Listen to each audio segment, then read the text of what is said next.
Hello and welcome to this video, which is part of the series Instructional Methods in Health Profession Education and Teaching and Learning Methods.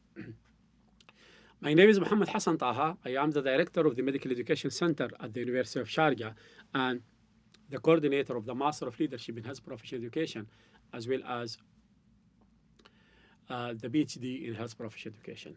In today's session, we'll be talking about team-based learning in Health Profession Education. We'll define team-based learning, and we will go through the practical step of application of team-based learning.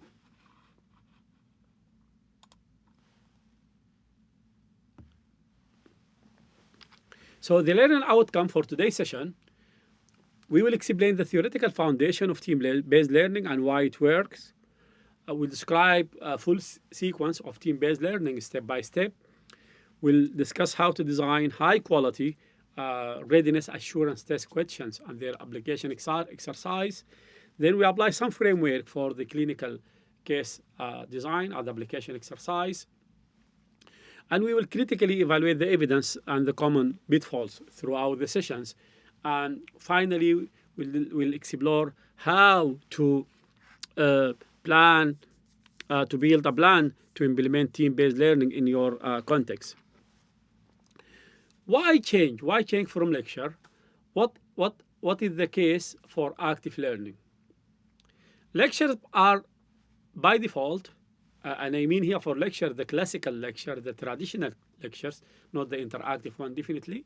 As we discussed in the previous video, again, there is a place for lecture, but in an interactive way. Here we mean passive lecture or traditional lectures, but are they fit for the purpose of preparing professional for 21st century clinical practice? I need you to stop this video and to stop the video here and to reflect.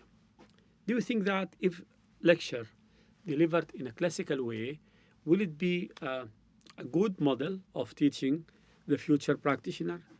Definitely the answer is no. Why? Because lecture fail pedagogically, as you can see here in the left side of the screen, and also here in the right of the screen from system perspective and workforce failure. Why? Because in lecture, in passive lecture, there's a passive transfer of information. There is no active processing. Students' attention collapse after 10 to 15 minutes. And nowadays, with the short videos, reels, even maybe less than 10, 15 minutes. Poor term, long-term, knowledge retention. We cannot teach clinical reasonings or teamwork in lecture. This is very challenging. No individual accountability or feedback. And it's not one-size-fits-all delivery for the curriculum, definitely. And also, attention or memorizing the lectures, as you can see in the right side of the screen, is very, very, very, very low. Students will not memorize or understand for understand following the lectures. And the graduates will become unprepared for team based because they need to be learning in a team so that they can work in a team. And in lecture, they are sit in individuals. And most of the accreditation system now mandate active learning versus passive learning. And students demand problem-based, not the content delivery. And students need, and the graduate, they need to deal with the explosions of medical knowledge. So memorization will not be sufficient because every day there are many informations new. So the take-home message here, lectures efficiently transmit the information, but poorly develop clinical reasoning, teamwork, and application, what healthcare students and healthcare practitioners they need. So now I want to to explore why team-based learning work and the theoretical architecture beneath team-based learning and so on. So we'll go through the slides of this. There are several learning theories that support team-based learning. And one of the learning theories is the constructivist learning theories, which the core principles of constructivist learning theory is active knowledge construction. And through the application exercise, they will be active knowledge constructions, and also through the team application. Social theory, and with the zone of proximal developments, the core principles, and how to apply it in team-based learning. Team discuss and stretch individual thinking. So within the zone of the proximal development, the existing knowledge and the new informations will develop, and it will help them to think, and then they can be able to integrate the new knowledge and new concepts clearly. And this will be done in team-based learning through the IRAT, individual exercise, and TRAT, team appeal exercise. Retrieval practice, also by testing the memory. This also in the test of the team-based learning is very important.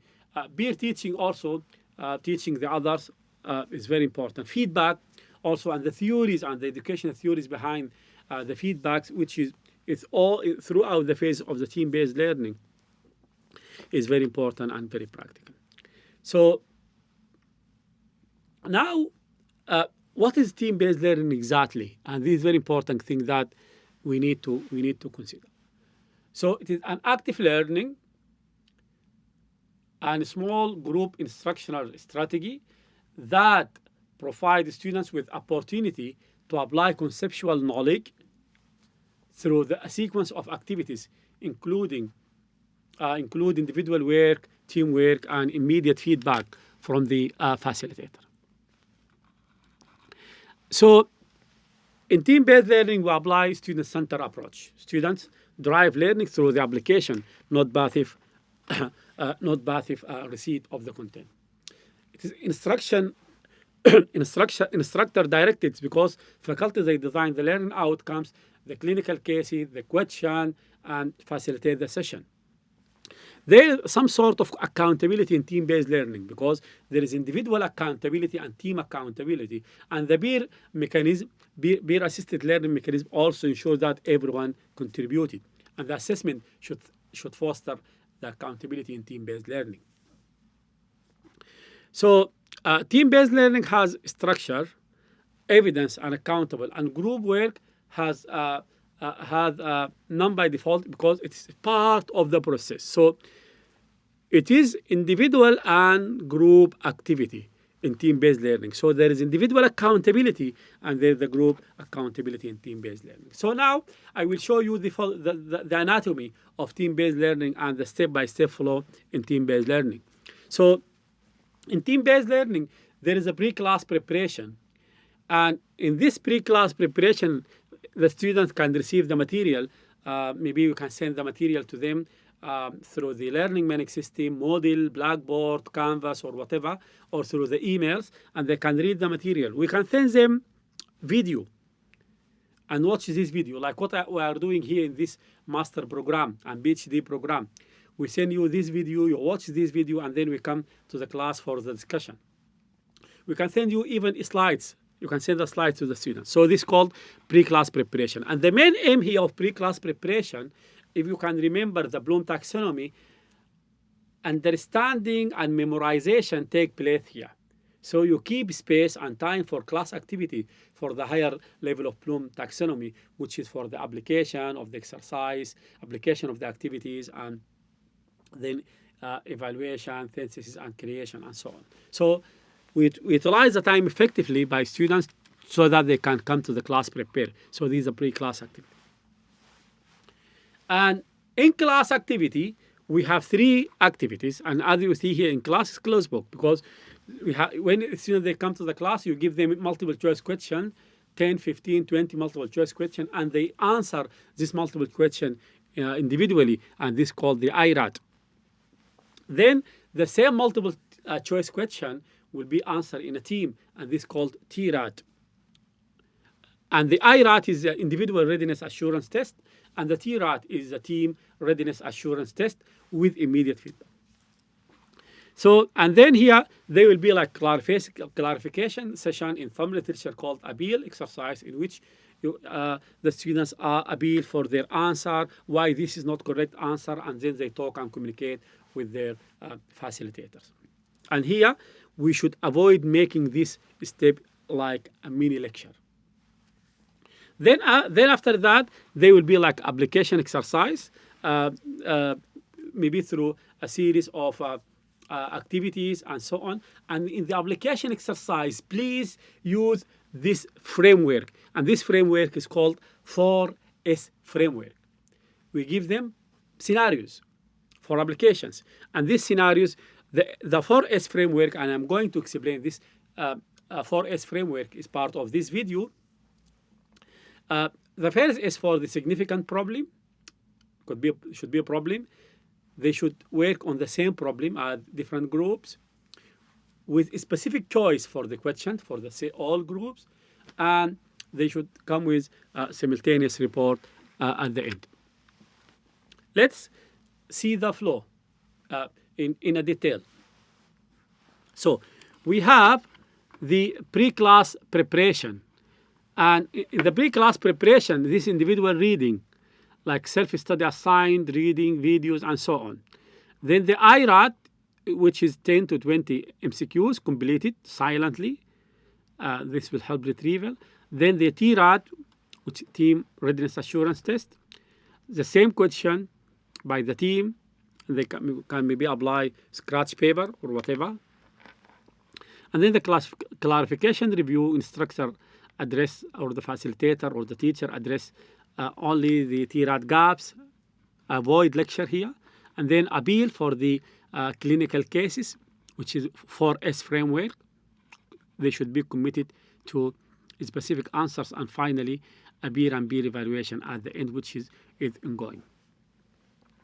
Bear in mind that every component is essential here in this flowchart. We almost always learn that one or more component had been omitted, and this from the study, and this will lead to the failure of the system. And let us see the function of each one. In the IRAT, it is the student's role to answer the MCQs silently, no help, and the faculty role here, the teacher role, is to observe error and pattern. One of the common mistakes is skipping or making this too easy question. The TRAT here, it is a consensus discussion and answering the same question by group of students. And the faculty role is to listen, to identify the knowledge gap. And maybe one of the common mistakes is to voting the correct answer by the group rather than the discussion, which is unfortunately one of the common practice. In clarification review role here, the student's role is to ask a target question only, not all question. And the faculty role here, our role is to address any gap. And the common mistake here, reverting to a mini lecture. And for the team application exercise or practice, here the student's role is to apply the knowledge to define their decisions.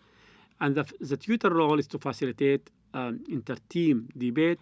And one of the common mistakes is no using simultaneous reporting. And the next slide will be about the 4 framework for the high quality application exercise. Let us see this framework.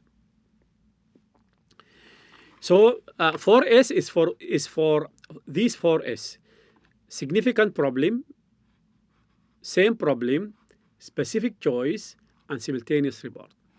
Significant problem, this will authentically represent a real clinical cases. We should bring a real case to the students. And for the same problem that we are referring here, all teams should work on the same case scenario, the same problem. And specific choice here, we are referring to one best answer, commit, and defend in the case. And they should collect the best answer, no length AC and so on. Should be very specific. And for the simultaneous report here, all team reveal at the exact same moment. So, and this will create a moment of the truth with immediate inter-team accountability. And here they can use maybe any engagement tool. This is very important thing. And the next slide actually is example of this. For example, the first example from cardiology failure, heart failure. The second example from respiratory, constructive COPD, and from neurology, maybe any clinical problem. So here, as you can see here in the screen, a case scenario and with a specific choice. A case scenario with a specific choice. A case scenario with a specific choice. Please note that each case must require genuine team deliberations. Answer must not be discoverable via web search and so on. And for synthesis and clinical judgment should be there. These very important things that need to be considered. Now we'll go to the facilitation, design and facilitation and assessment of team-based learning. So our role as teacher and medical teacher, medical facilitator, is to design the learning outcomes and use the appropriate learning outcomes, to design the test, to design the MCQs for the IRAT, TRAT, and to design the cases for the application exercise. For the test, we have to focus on big ideas and big problems, common problems. Every question must link directly to the learning outcomes and to team readiness assurance test and team application exercise. We should write high cognitive level Bloom taxonomy questions. And this question should not be simply answered by searching and so on. This is very important. And we should use authentic guidelines in writing the questions, such as the MBME and so on. This is very important thing that need to be considered. So in team-based learning, the assessment should take into consideration the following. Assessment of individual accountability through the IRAT, individual assessment of the team performance through TRAT, assessment of the application of the clinical exercise, clinical application for the clinical reasonings. And also we should not forget the assessment of the professional skills and professionalism. So here, it's not one size fits all. Every medical school or health sciences school, nursing school, they can choose the appropriate tool based on the agreement within their assessment committees and so on. So what are the common pitfalls in team-based learning? One of the common pitfalls is having like weak questions, only questions, trivial or recall questions. The other problems is retrieving like the application exercise or clarification phase into mini lecture. Also, sometimes we face some resistance from our colleague in the applying team-based learning, and also maybe not using the 4S framework for the application exercise, or skipping some of the component, or maybe some students' resistance. So, for the question, we have to use a guideline for writing the question. We have to, for avoiding mini lectures, we have to only clarify and address only identifiable misunderstanding, not everything, and it should not be more than 10 to 15 minutes. For faculty resistance, the solution is faculty development, because people resist things that they are not familiar with. 4S framework is very important and should be used. We should be systematic, not skipping any component in team-based learning. And students should be trained in the process of the team-based learning. Now, with the advancement of the technology, we can see many future directions for team-based learning. Some medical schools, they are using team-based learning online. AI could help in the analysis and in the designing of the question. We can integrate competency-based medical education within team-based learning, and and the core competence, enabling competence, and trustable professional activities. Interprofessional education is very important and also should be integrated within team-based learning by bringing students from different professions to learn from, with each other and about each other. And we can also having in a large rooms, having facilities, and also programmatic assessment need to be integrated in team-based learning to advance student assessment. So why does team-based learning work? The 7 mechanisms: because of individual accountability, retrieval practice, peer teaching, immediate feedback, deliberate practice, social constructivism, and clinical reasoning. So team-based learning in a simple way, where because it is simultaneously activate all known mechanisms for active learning, adult learning theories, integrate them, and reinforcing system. Finally, and the take-home message here, regarding team-based learning, the strategy has been well tested and works, but works best when all of the components are included in the design and implementation of team-based learning. Thank you so much for watching this video, and please stay connected with the channel, and looking forward to seeing you in watching the next video.